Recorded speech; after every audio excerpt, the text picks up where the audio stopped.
Akkor most Ibi megtudják.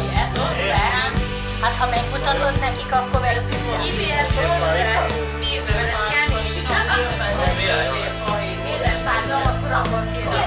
Tavaly karácsonykor bepálinkáztam. Hát én már mire te ide jöttél, már lepálinkáztam. A Szilva karácsonykor. Az a Szilva. Gyere ide. Két Szilva. Miért akarod idejönni? Én csak sör. Ugye ennyit ihatok?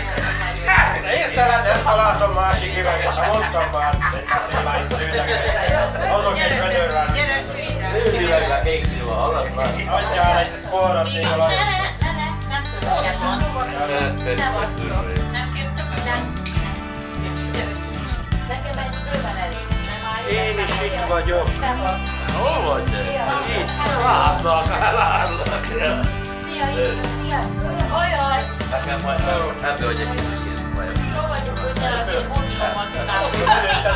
Ez az indul. Az a Szilva. Nekem jó, mert a kajszitus velem van nekem. Szilva? De jó van, itt van most mindjárt.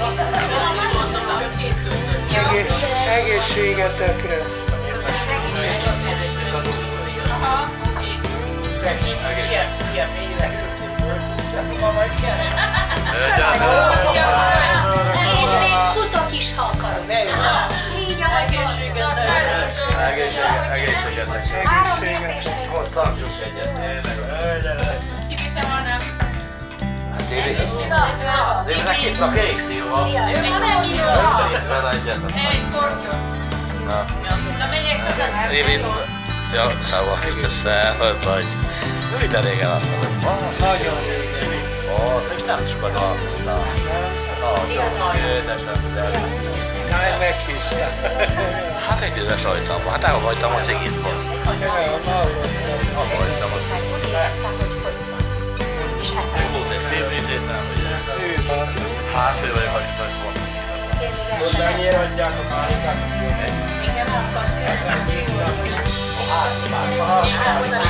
Hát az semmi, az nem fájó. 65 éves voltam akkor. Ja, szabadon. Én is annyi voltam, basz. Ezek meghalni, akkor meghalni.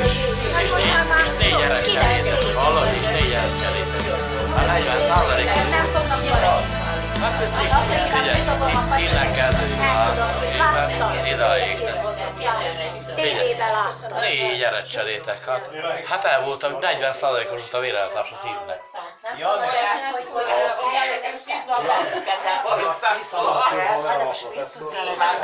Valakinek telefonja van. Hát egyszerűen abból is csinálok. Nem is Figyelj, szétszoltad, egyszerűen. mit tudom én, egy literhez kb. Minden évben